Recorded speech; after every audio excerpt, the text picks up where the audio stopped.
నాకు అత్యంత ఆప్తుడు,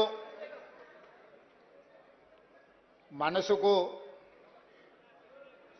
చాలా చాలా దగ్గరివాడు, అందశ్రీ గారి యాదిలో ఈ సంస్మరణ సభ ఏర్పాటు చేసి నాతో పాటు కాంగ్రెస్ పార్టీ అధ్యక్షుల్ని, సహచర మంత్రివర్గ సభ్యుల్ని,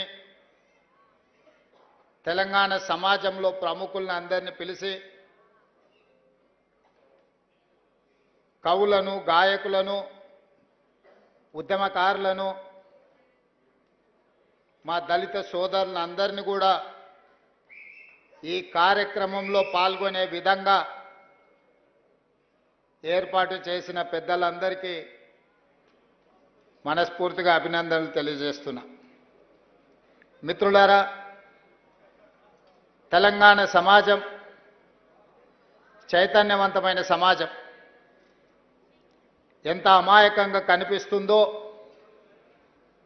అవసరమైనప్పుడు అంతే పోరాట పటిమను ప్రదర్శిస్తుంది.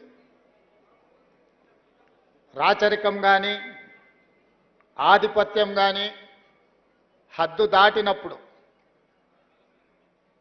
ఈ తెలంగాణ నేలను చెరబట్టాలని, ఈ తెలంగాణ ప్రజల మీద ఆధిపత్యాన్ని చెలాయించాలనుకున్నప్పుడల్లా ఈ గడ్డ మీద పుట్టిన బిడ్డలైన కవులు, కళాకారులు తమ గళాన్ని, తమ గజ్జెను, తమ దుప్పటికి దుమ్ము దులిపి దిగంతాలకు తరిమిన చరిత్ర ఈ తెలంగాణ నేలకుంది. ఆనాడు నిజాం ప్రభువులు ప్రపంచంలోనే ఆగర్భ శ్రీమంతుడుగా ఈ గడ్డ మీద ఆధిపత్యాన్ని శాశ్వతం చేసుకోవడానికి ఈ భూమిని చెరబట్టడమే కాకుండా దళితులను, గిరిజనులను, బలహీన వర్గాల మీద తాను ఆధిపత్యం చెలాయించాలనుకున్నప్పుడు ఆ చెలాయిస్తున్న సందర్భంలో బండెనక బండి కట్టి ఏ బండిలో పోతారో నిజాము సర్కారోడా అని బండి యాదగిరి గలం విప్పితే నిజాం సర్కారు పీఠమే కదిలింది. అదేవిధంగా ఉమ్మడి రాష్ట్రంలో సీమాంధ్రకు సంబంధించిన సమైక్యవాదులు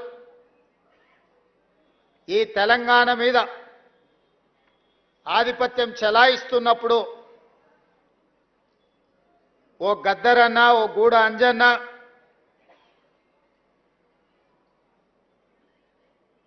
ఓ అందశ్రీ, ఓ గోరెటి వెంకన్న ఇక వీళ్ళ ఆధిపత్యానికి చరమగీతం పాడాల్సిందే,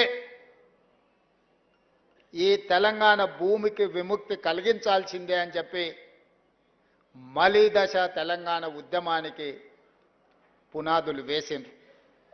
అందులో భాగంగానే బడికి వెళ్ళని, బడి ముఖమే చూడని అందశ్రీ అన్న జయ జయ హే తెలంగాణ ముక్కోటి గొంతుకలను ఏకం చేసి ఈ తెలంగాణ ఉద్యమాన్ని ఉవ్వెత్తున నడిపితే ఈ తెలంగాణ రాష్ట్ర కళ నిజమైంది. ఉస్మానియా, కాకతీయ యూనివర్సిటీలనే కాదు,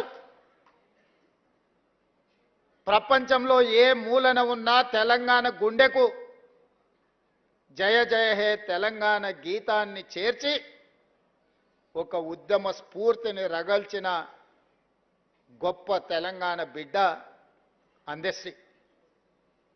బడి ముఖమే చూడని సహజ కవి అందశ్రీ ప్రతి బడిలో ఈనాడు జయ జయ హే తెలంగాణ పాడుకునేంత గొప్ప ప్రభావాన్ని ఈ తెలంగాణ సమాజానికి అందించిండు. బాధతో, ఉద్వేగంతో నేను ఈ మాట చెప్తున్నా. వచ్చిన తెలంగాణ రాష్ట్రంలో స్ఫూర్తిని నింపి తెలంగాణ రాష్ట్రాన్ని సాధించిన జయ జయ తెలంగాణకు అధికారిక హోదా లభిస్తుంది అని ఈ వేదిక మీద ఉన్నోళ్లే కాదు 4 కోట్ల తెలంగాణ ప్రజలు ఆకాంక్షించారు. జరిగిన ఉద్యమంలో అత్యంత కీలక పాత్ర. ఏ వేదిక కట్టినా, ఏ ధూమ్ధాము పాడినా అందశ్రీ పాట లేకుండా, అందశ్రీ లేకుండా తెలంగాణ ఉద్యమం జరగలేదు.